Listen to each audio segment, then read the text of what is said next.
டெக்னோல வந்து spark 8P அப்படிங்கிற ஒரு பட்ஜெட் சென்ட்ரிக் ஸ்மார்ட் ஃபோனை இந்தியாவில் லான்ச் பண்ணியிருக்காங்க. மூல ஃப்ரண்ட் சைடில் இருக்க டிஸ்பிளேலேருந்து ஆரம்பிக்கலாம். இந்த ஃபோனில் ஒரு 6.6 இன்ச்சுக்கான ஃபுல் HD ப்ளஸ் உள்ள LCD டிஸ்பிளே கொடுக்குறாங்க. 401 ppi டென்சிட்டியோட வருது. அது மட்டும் இல்லாமல் இது ஒரு வாட்டர் ஆஃப் நாச் டிஸ்பிளேயாக கொடுக்குறாங்க.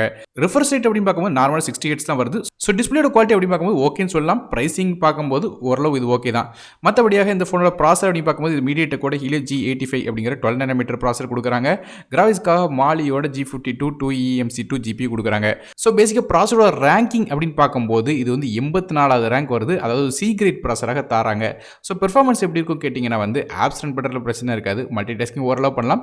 கேம்ஸ் அப்படின்னு பார்க்கும்போது என்ட்ரி லெவல் கேம்ஸும் சில மிட் செட்டிங் கேம்ஸ் வரையும் விளாடலாம். ரொம்ப ஹெவியான கேம்ஸ் விளாடும்போது கண்டிப்பாக ஃப்ரேம் ட்ராப்ஸ் நோட்டீஸ் பண்ணுறது பார்ப்பீங்க. ஸோ கேம்ஸ்க்கு ஓரளவு மிட் செட்டிங்ஸ் வரையும் விளாடலாம். ரேம் இன்டர் ஸ்டோரேஜ் பொறுத்தவரை இந்த phone 4GB RAM 64GB storage வருது. 512GB வரையும் மைக்ரோ SD கார்டுக்கான சப்போர்ட்டும் இதில் இருக்குது.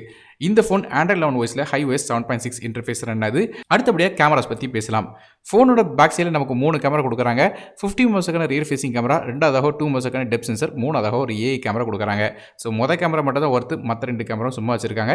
அதுபோக செல்ஃபி கேமரா அப்படி போகும்போது 8 மெகாபிக்சலுக்கான ஃப்ரண்ட் ஃபேசிங் கேமரா கொடுக்குறாங்க. ஃப்ரண்ட் சைடில் டியூல் LED ஃபிளாஷ் சப்போர்ட் இருக்குது. இது போக இந்த ஃபோனுக்கு IPX2க்கான ரேட்டிங் இருக்குது. அதனால் ஆக்சிடென்ட்டாக தண்ணி பட்டாலும் பிரச்சனை இருக்காது. மேலும் இந்த ஃபோனில் 3.5 audio jack, FM radio, DTS stereo surround sound எஃபெக்ட்லாம் இருக்குது. ஃபிங்கர்பிரிண்ட்ஸ்க்கான சைடில் உள்ள பவர் பட்டன்லாம் தராங்க. பேட்டரிஸை பற்றி பேசுவோம். இந்த ஃபோனில் ஒரு 5000 mAh பேட்டரி கொடுக்குறாங்க. இது சார்ஜ் பண்ணுறதுக்கு 18 வாட்க்கான ஃபாஸ்ட் சார்ஜிங் சப்போர்ட் வருது. ஸோ ஓரளவு சார்ஜ் பண்ணலாம். மற்றபடியாக கண்டிப்பாக 2 மணி நேரத்துக்கு மேலே டைம் எடுத்துக்கிடும். சார்ஜ் பண்ணுறதுக்கு மைக்ரோ USB போர்ட் தான் கொடுக்குறாங்க. USB Type-C போர்ட் கொடுக்கல. ஸோ இதுவும் ஒரு நெகட்டிவ் தான்.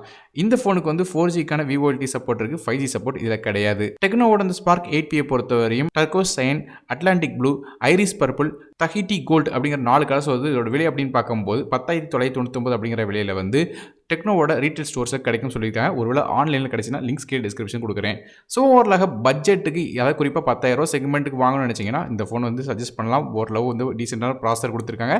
ஃபுல் HD ப்ளஸ் ரெசல்யூஷன் டிஸ்பிளேயும் வருது. So camera primary camera okay தான்.